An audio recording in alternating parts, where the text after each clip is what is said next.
오늘 하나님 말씀 마가복음 4장 30절 우리 같이 한번 읽습니다. 화면에 있습니다. 읽습니다. 시작. 또 이르시되 우리가 하나님의 나라를 어떻게 비교하며 또 무슨 비유로 나타낼까?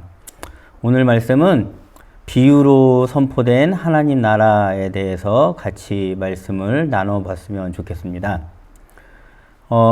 우리가 지금 비유를 통해서 예수님의 그 선포하신 하나님 나라를 같이 듣고 있는데요. 오늘도 보시면 아시겠지만 예수님이 또 비유로 하나님 나라를 이야기하려고 그러는 겁니다. 비유의 말씀을 들을 때에 그럼 중심 주제가 딱 뭐라는 겁니까? 예수님도 이 비유를 통해서 하나님 나라를 이야기하려고 한다라는 것을 염두하시면 되겠습니다. 그래서 예수님이 하나님 나라를 비유로 표현하시는데 44장 26절하고 27절에 비유를 드는 얘기가 바로 이 비유입니다. 같이 한번 볼까요? 또 이르시되 하나님 나라는 사람이 씨를 땅에 뿌림과 같으니 그가 밤에 자고 깨고 하는 중에 씨가 나서 자라되 어떻게 그리 되는지를 알지 못하느니라.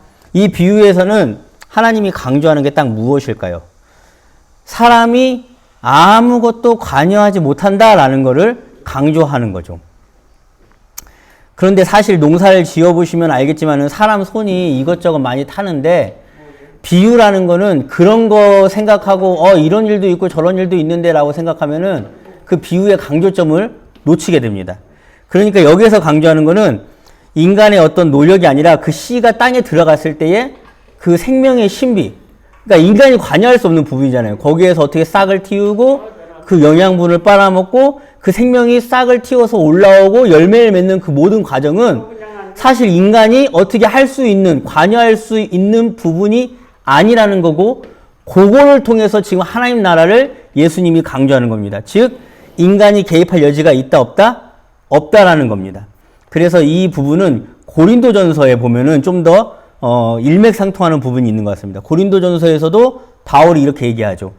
같이 한번 볼게요. 나는 심었고 아볼로는 물을 주었으되 오직 하나님께서 자라게 하셨나니 그런즉 심는 이나 물 주는 이는 아무것도 아니로되 오직 자라게 하시는 이는 하나님이시라. 그래서 이 부분을 예수님은 지금 비유로 강조하는 겁니다. 왜 이렇게까지 하나님 나라를 인간이 관여할 수 없다라는 식으로 강조하셨을까요? 그때 제가 계속 마가복음을 통해서 얘기하지만은 자꾸 그 당시에 바리새인과 서기관들이 자기가 성경을 해석할 수 있고 율법을 해석할 수 있다라는 권력을 가지고 하나님 나라는 요런 사람들이 들어올 수 있어. 하나님 나라의 기준은 이런 거야. 율법을 이렇게 어기면 안 되는 거야 라고 자꾸 관여를 한다는 거예요. 그러니까 예수님이 그런 거 관여하지 말고 하나님이 주권만이 오히려 하나님 나라를 완성시키는데 최고의 기준이다. 오히려 어떻게 보면은 성경 위에 하나님의 주권이 있다라는 것을 이야기하기 위해서 이런 비유를 쓰셨다라는 겁니다. 그러니까 오늘날로 치면은 성경 위에 하나님의 주권이 있다라는 거죠.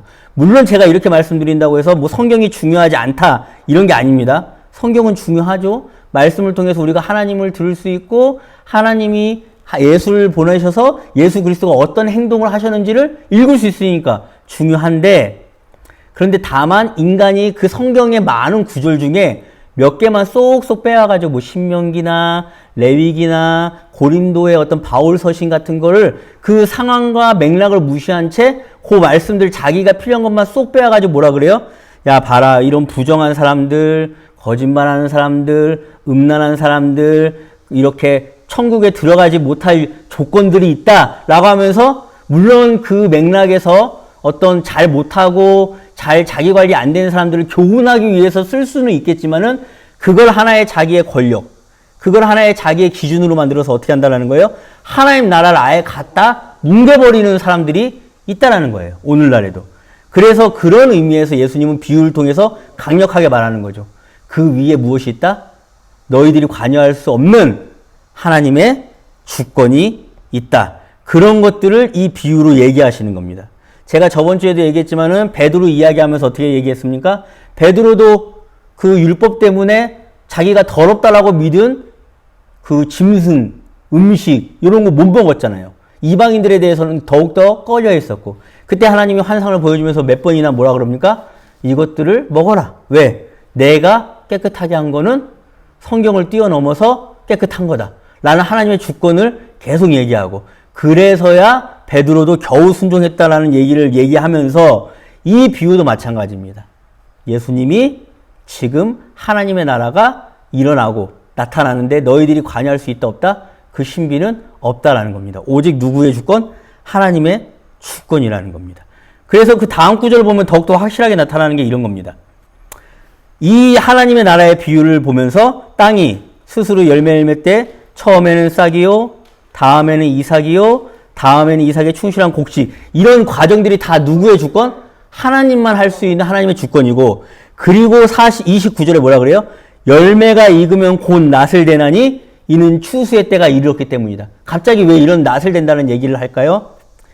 요엘의 말씀 가운데에 구약 성경이요. 요엘의 말씀 가운데 이런 말씀이 또 나옵니다. 요엘에서 뭐라 그러냐면은 이 구절을 본 사람들은 요엘의 말씀을 생각나게 되는데 같이 한번 보겠습니다. 요엘에서 뭐라 그래요? 너희는 낫을 쓰라 곡식이 이것도다 와서 밟을지어다.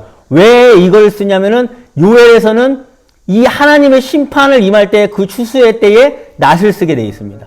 그런데 왜 하나님의 심판이 임합니까? 그들의 악이 크다라는 겁니다. 지금 왜 예수님의 비유 가운데 마지막에 낫이 등장합니까? 지금 하나님의 나라에 관여하려고 하는 너희들이 얄팍한 그 하나님의 말씀을 가지고 와서 너희들의 이득과 너희들의 어떤 그런 권리라 권력을 지키기 위해서 말씀을 쓰면서 하나님의 나라에 관여하는 그 행위가 어떻다? 악하다라는 거죠. 그래서 그 비유를 통해서 예수님이 말씀하시는 건 그런 식으로 악한 짓 하지 말아라.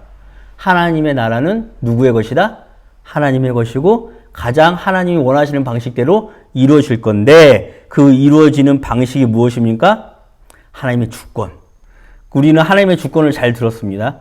그래서 로마서에 보면 하나님의 주권이 가장 잘 드러나는 부분이 몇 개가 있는데 뭐죠? 같이 한번 볼까요? 기록된 바. 내가 야곱은 사랑하고 에서는 미워하였다. 여러분 이거 읽으시면 항상 우리가 오해하는 게 있어요. 내가 야곱이고 교회 밖에 있는 사람을 에서라고 생각할 때가 많습니다. 근데 하나님의 주권은 이걸 뒤집죠. 뭐예요? 오히려 내가 에서일 가능성이 있고 교회 밖에 하나님과 관계없다고 우리가 생각했던 사람들, 우리가 기준을 가지고 함부로 대했던 사람들, 우리가 기준을 가지고 함부로 저 사람은 지옥, 저 사람은 뭐 교회도 못 다니니까, 저 사람은 뭐 나쁘니까 라고 생각했던 판단의 기준들이 뒤집어질 수 있는 근거가 바로 이겁니다. 이게 하나님 나라라는 겁니다. 오늘 우리가 그 다음 구절 한번 볼까요? 로마서 21절에는 토기장이가 진흙안덩이로 하나는 귀 있을 그릇을 하나는 천이 있을 그릇을 만들 권한이 없느냐. 여러분 이 말씀을 들을 때는 항상 우리는 그래 나는 천하게 쓰여도 좋겠다라는 마음이 겸손한 마음의 시작이고 되려 교회 밖에 있는 사람들에게 귀하게 쓸 수 있는 하나님의 주권이 있다라는 것. 그래서 우리는 저 밖에 있는 사람들이 야곱일 수 있고 저 길 위에 있는 장애인들이 야곱일 수 있고 가난하고 소외되어서 생계를 위해서 일요일에 일하는 사람들이 야곱일 수 있고 교회 문턱도 못 받은 누군가가 야곱일 수 있고 성소수자의 삶을 힘겹게 살아가는 소수자들이 야곱일 수 있다는 가능성을 열어두는 것. 이게 바로 오늘 비유의 핵심입니다. 하나님 나라는 하나님의 주권대로 움직이는 나라니까. 근데 그것을 내가 얄팍하게 말씀 몇 개를 가져와서 내 기준으로 안 된다라고 얘기할 때에 그것은 악이고 추수할 때에 낫이 되어질 수밖에 없다라는 겁니다. 이 개념을 갖고 있을 때에 저는 이게 하나님 나라를 우리가 드디어 선포할 수 있는 자격이 주어지는 것이고 저는 이것을 마가복음을 통해서 꾸준히 얘기하려고 합니다. 이 마음이 있을 때에 진정한 겸손이 시작될 수 있습니다. 우리는 이 마음이 있을 때에 비로소 이웃에게 전도를 할 수 있습니다. 어떻게 해요? 교회 나오세요가 아니라 하나님이 당신을 사랑한다라는 가능성을 진짜 여기에서 우리는 믿을 수 있으니까. 하나님이 이 땅을 다스리신다라는 것. 당신이 야곱이라는 것. 당신이 귀하게 쓰일 그릇이라는 것을 이빠른 서비스가 아니라 진정으로 인정할 수 있는 선언을 시작할 수 있다라는 겁니다. 그래서 그냥 그들에게 교회 나오세요가 아니라 건물은 중요하잖아요. 그들에게 하나님의 나라가 이렇게 시작되고 있어요. 이곳에서. 여러분의 삶은 그대로고 바뀌지 않을 수 있어요. 계속 가난할 수 있고 계속 힘들 수 있고 어려울 수 있지만 그들에게 희망이 생기는 건 뭔 줄 아십니까? 그 상황 그대로 하나님이 쓰신다는 것. 그 모습 그대로 하나님이 인정하실 거라는 것. 교회에 나와서 뭐 봉사하고 새벽 기도를 나오고 헌금 생활을 하고 이런 것들이 중요한 것이 아니라 그냥 당신 그대로를 야곱을 사랑하듯 하나님이 사랑하실 수 있다는 것. 그래서 예수 그리스도가 이 땅에 오셔서 하신 게 뭐예요? 창녀와 세리들과 식사하시고 밥 먹고 이게 별게 아닌 게 아니라 그게 하나님의 뜻이니까 그렇게 하신 거예요. 유별나게 그런 걸 하신 게 아니라 진짜 하나님이 그들을 사랑하셨으니까 그렇게 하신 거예요. 그래서 예수 그리스도가 가장 잘 보여주는 게 누구라는 거예요? 하나님의 뜻을 가장 잘 보여주시는 분이다 라는 걸 믿기 때문에 우리는 예수를 따라 살려고 한다는 겁니다. 이게 바로 첫 번째 씨가 땅에 떨어지고 그 신비 가운데 싹을 틔우는 비유를 통해서 하나님 나라를 이야기하신 겁니다. 그리고 두 번째로 예수님이 또 비유를 얘기하시는데 이것도 하나님 나라와 연관된 비유. 그러니까 앞에 그 땅에 떨어진 씨앗과 연결되는 비유입니다. 같이 한번 볼까요? 또 이르시되 우리가 하나님 나라를 어떻게 비교하며 또 무슨 비유로 나타낼까? 예수님이 또 비유로 해야 하려고 고민하시면서 얘기하시는데 그 다음 구절이 무슨 비유입니까? 바로 겨자씨 비유입니다. 겨자씨 한 알과 같으니 땅에 심길 때에는 땅 위에 모든 씨보다 작지만 심긴 후에는 자라서 모든 풀보다 커지며 큰 가지를 내나니 공중의 새들이 그 눈에 깃들일 만큼 되느니라. 자, 겨자씨 비유는 무엇을 강조하겠습니까? 지금은 별것 아닌 것 같아요. 지금은 제가 이렇게 얘기해도 오늘날 대형교회라든지 뭐 교회가 수십 개, 수만 개가 되는데 제 얘기에 콧방귀나 끼겠습니까? 별거 아닌 것 같아요. 작아요. 예수님 시대에도 똑같았어요. 그런데 중요한 것은 겨자씨처럼 어떻게 된다는 거예요? 갑자기 커집니다. 그리고 그 커진 곳에 무엇이 강력한 하나님의 주권이 임할 것이라는 표현을 씁니다. 그게 바로 공중의 새들이 깃든다라는 표현입니다.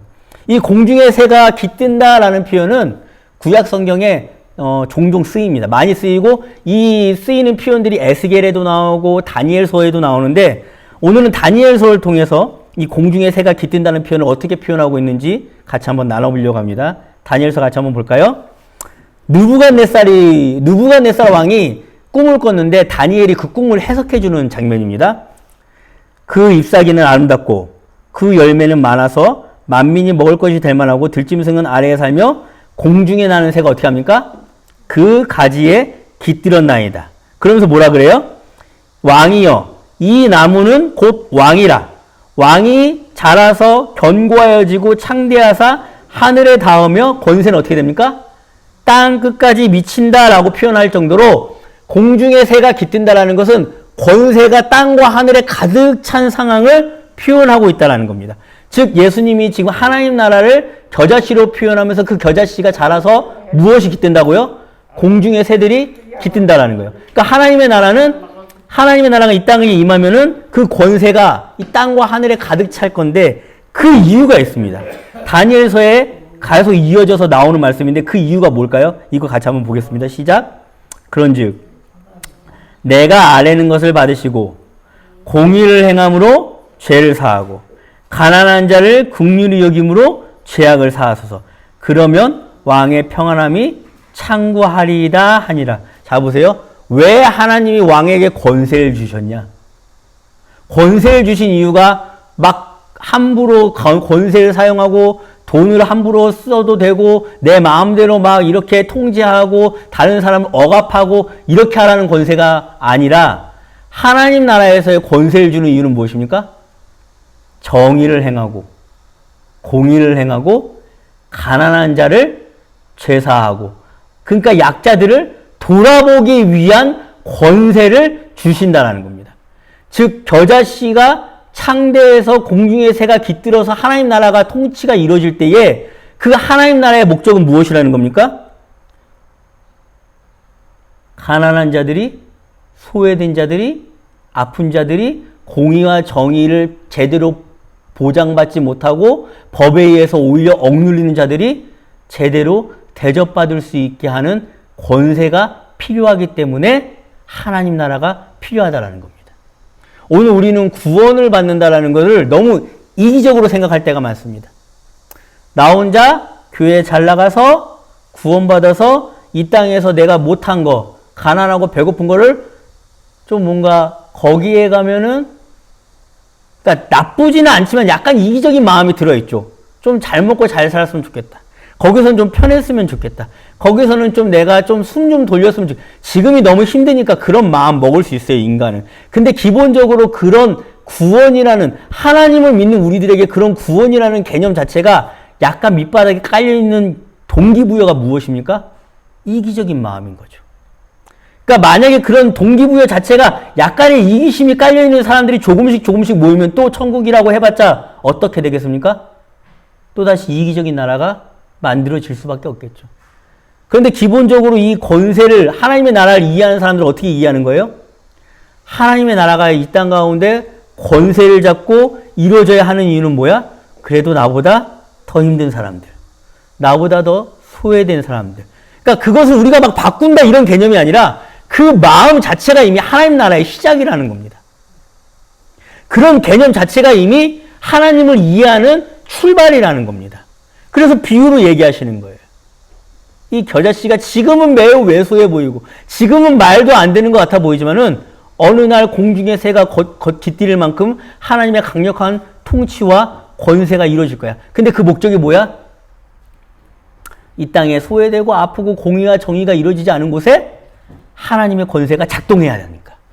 그 개념을 알아야 오늘 우리가 예배가 무엇인지, 그 개념을 알아야 우리가 하나님을 섬기고 하나님을 믿는다는 게 무엇인지를 우리 마음 가운데 새길 수 있다라는 겁니다. 그래서 뭐 이 겨자씨 비유가 이런 비유지만 또 어느 학자에 의하면은 또 한 가지 추가한 게 있는데, 이 겨자씨가 당시 유대인들의 밭에 뿌려지면은 뽑히기가 힘들었다 그럽니다. 그러니까 밭에 뿌려지면은 그 유대인들의 어떤 밭과 작물을 좀 피해를 줬다라는 의미에서 이 당시의 유대인과 서기관들에게 치명적인 작물인 것처럼 이 겨자씨 역시 하나님의 나라는 그들이 자기 마음대로 좌지우지하려는 자들에게 치명적인 비유였다라고 설명하는 학자도 있습니다. 자, 이 비유를 우리는 오늘 두 개 들었습니다. 땅에 뿌려진 씨앗, 그리고 겨자씨. 이 두 개의 비유를 통해서 우리는 하나님 나라를 좀 더 생생하게 이해할 수 있게 되었습니다. 그리고 마가복음 4장에서 이 비유 두 개의 말씀 다음에 바로 등장하는 장면이 나오는데, 그게 바로 갈릴리 호수를 건너는 예수님과 제자의 이야기가 나옵니다. 그 호수를 건널 때에 예수님이 주무시다가 제자들이 바람과 파도 때문에 죽을 것 같아서 예수님을 막 흔들어 깨우죠. 그러면서 뭐라 그래요? 우리가 죽게 되었는데 여기서 주무시면 어떡합니까? 라고 할 때 예수님이 일어나서 파도와 바람을 잔잔하게 하시죠. 갑자기 예수님이 무슨 초능력을 보여주기 위해서 그 장면을 넣었을까요? 파도와 바람을 잔잔하게 하는 게 뭐 대단한 건데 크게 어떤 의미가 있었을까요? 이 비유를 통해서, 문맥을 통해서 쭉 읽어내려가면은 언뜻 이해할 수는 있겠죠. 지금 제가 이런 얘기를 한다고 해서 교회에서 저를 갖다가 함부로 죽이거나 감옥에 가두지는 못합니다. 그런데 그 당시에는 유대인들이나 서기관들이나 바리새인들은 그런 권한이 있었죠. 자기들이 가지고 있는 어떤 법, 율법, 하나님 나라에 대한 어떤 이러이러한 어떤 해석, 이런 것들을 무시하고 예수님처럼 그렇게 얘기하면은 정말로 죽이려고 그랬고, 제자들도 아마 이 예수님의 말씀을 듣고 비유를 해석해주는 예수님의 이야기를 듣고는 두려웠을 수 있을 겁니다. 근데 예수님과 함께 떠나는 여정 가운데에 그 갈릴리 호수를 건너는 여정과 같은 삶이 기다리고 있다는 것을 이 마가복음 저자는 이야기를 하는 겁니다. 그래서 말씀을 같이 한번 읽어볼까요? 요거 시작. 예수께서 베개를 메고 주무시더니 제자들이 깨우며 이르되 선생이여, 우리가 죽게 된 것을 돌보지 아니하시나이까 하니, 예수께서 깨어 바람을 꾸짖고 바다더러 이르되 잠잠하라 고요하라 하시니 바람이 그치고 아주 잔잔하여지더라. 이에 제자들에게 이르시되 어찌하여 이렇게 무서워하느냐, 너희가 어찌 믿음이 없느냐 하시더라. 이 말씀은 바로 그겁니다. 우리가 정말로 기존의 교회에서 배워왔던, 교회에 다녀야만, 그러니까 교회라는 것은 건물이 아니에요. 하나님이 만든 공동체예요. 모임이에요. 그러니까 교회를 절대 무시하지 않아요, 저는. 근데 교회 건물에 출석하는 행위. 교회 건물에 뭔가 헌금을 내고, 교회 건물에 뭔가 봉사를 해야 되고, 거기에서 이루어지는 뭔가 프로그램에 참여해야 되고, 이런 기준들이 자꾸 우리를 올가맬 때에, 진짜 예배는 거기에 집중하는 것보다는 가난하고 소외되고 아프고 죽어가고 또한 우리보다 정말로 힘들고 그리고 더 나아가서 공의와 정의의 어떤 법적 보호를 받지 못하는 그런 수많은 사람들의 모임 가운데에 야곱이 있고 그 가운데에 귀하게 쓸 그릇이 있고 그 가운데에 하나님의 나라가 임하고 있고 그곳 가운데 예배가 진짜 이루어질 수 있다는 개념, 그것이 예수님이 소개한 하나님 나라인데 그것을 우리가 진짜 받아들이려고 하면은 바람이 치는 것 같고 파도가 일어나는 것 같은 두려움에 사로잡힌다라는 겁니다. 그래도 괜찮을까? 정말일까? 정말로 이렇게 하다가 나의 시간과 물질이 다 소진되진 않을까? 정말로 그러다 내 삶이 없어지는 건 아닌가?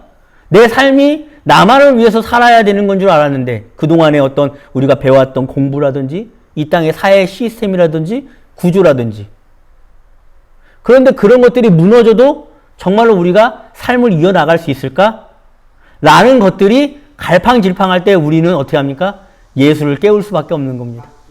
우리는 믿음이 부족합니다. 괜찮습니다.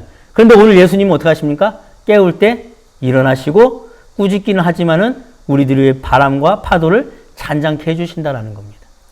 여기에 저는 또 소망이 있다라고 믿습니다. 여기에 또 저는 우리가 위로를 얻을 수 있다라고 믿습니다. 다만 이것을 진짜 이 비유를 듣고 이 믿음대로 살기로 다짐하는 자들, 제자들이 되는 자들이 되어서 예수님과 동행하시는 성도님들이 되셨으면 좋겠다라는 겁니다.